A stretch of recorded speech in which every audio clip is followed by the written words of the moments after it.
Customer വന്നിട്ട് നമ്മുടെ അടുത്ത് പറയുവാണ്, എനിക്ക് 2 ഇഞ്ച് ഷോൾഡർ ട്രിപ്പ് മതി, അല്ലെങ്കിൽ 2 ഇഞ്ച് വീതി നമ്മുടെ ഷോൾഡർ നിന്നാൽ മതിയെങ്കിൽ നമ്മൾ മാർക്ക് ചെയ്ത് കൊടുക്കേണ്ടതുണ്ട്. ഈ ഒരു ഷോൾഡറിന്റെ ഭാഗത്തുനിന്ന് ഇവിടുന്ന് ഇങ്ങോട്ടേക്ക് വേണം നമ്മൾ മാർക്ക് ചെയ്യാൻ. അങ്ങനെ മാർക്ക് ചെയ്യുമ്പോൾ നമ്മൾ 2 ഇഞ്ച് ആണെങ്കിൽ നമ്മൾ 3/4 ഇഞ്ചും കൂടെ ആഡ് ചെയ്ത് വേണം മാർക്ക് ചെയ്യാനായിട്ട്. അതെന്ന് പറയുന്നത് എന്താണ്? 1/2 ഇഞ്ച് നമ്മുടെ സ്ലീവിന് സ്റ്റിച്ച് ചെയ്യാനായിട്ടും 1/4 ഇഞ്ച് നമ്മുടെ നെക്കിന്റെ ഫിനിഷിങ്ങിന് വേണ്ടിയിട്ട്. അപ്പോൾ അങ്ങനെ നമ്മൾ ഇവിടുന്ന് ഇങ്ങോട്ടേക്ക് 2.25 ഇഞ്ച് ഇതേപോലെ മാർക്ക് ചെയ്ത് കൊടുത്തു. എന്നിട്ട് അവിടുന്ന് നേരെ താഴത്തേക്ക് സ്ട്രെയിറ്റ് ആയിട്ട് ഒരു ലൈൻ കൊടുത്തു. പക്ഷേ ഇതിനോടൊപ്പം തന്നെ നമ്മളുടെ അടുത്ത് കസ്റ്റമർ പറഞ്ഞിട്ടുണ്ട്, എനിക്ക് നല്ല വൈഡ് ബാക്കിൽ വേണം എന്ന് പറഞ്ഞിട്ടുണ്ടെന്നിരിക്കട്ടെ.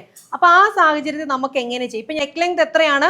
ബാക്കിൽ 8 ഇഞ്ചാണ്. 8 ഇഞ്ച് ആണെങ്കിൽ നമ്മൾ 1/4 ഇഞ്ചിലല്ലേ നെക്ക് നമ്മൾ സ്റ്റിച്ച് ചെയ്യുന്നത്. നമ്മൾ 8.25 ഇഞ്ച് ബാക്ക് പാർട്ട് നമ്മൾ മാർക്ക് ചെയ്ത് കൊടുക്കണം. എന്നിട്ട് സ്ട്രെയിറ്റ് ഇതുപോലെ ഒരു ലൈൻ കൊടുക്കുക. എന്തുകൊണ്ടാണ് 1/4 ഇഞ്ച് ആഡ് ചെയ്തതെന്ന് അറിയാമോ? നമ്മൾ നെക്ക് ലെങ്തിനകത്ത് 1/4 ഇഞ്ച് ഇപ്പം നമ്മൾ ആഡ് ചെയ്ത് കൊടുത്തു. തയ്ച്ച് കഴിയുമ്പോൾ അത് ബാലൻസ് ആവാനായിട്ടാണ്. കാരണം ഷോൾഡർ നേരത്തെ കേസ് നമ്മൾ 1/2 ഇഞ്ച് എത്രയാണോ നെക്ക് ലെങ്ത് അത് തന്നെ ഇട്ട് നമ്മൾ കട്ട് ചെയ്യുമായിരുന്നു. ഷോൾഡർ 1/2 ഇഞ്ച് അടിച്ചു പോയി കഴിയുമ്പോൾ അത് ബാലൻസ് ആയി. ഇവിടെ നമ്മൾ ഷോൾഡർ 1/2 ഇഞ്ച് നമ്മൾ സ്റ്റിച്ച് ചെയ്യും. 1/4 ഇഞ്ചിൽ നെക്ക് ഇങ്ങനെ അടിച്ചു വരുമ്പോൾ 1/4 ഇഞ്ച് വീണ്ടും ഇവിടെ കിടക്കും. അതിനെ ബാലൻസ് ചെയ്യാൻ വേണ്ടിയിട്ടാണ് നമ്മൾ 1/4 ഇഞ്ചും കൂടെ ആഡ് ചെയ്ത് നെക്ക് ലെങ്ത് മാർക്ക് ചെയ്തത്. Anywhere, at any time, through online. S-Tech, made to create, share to inspire.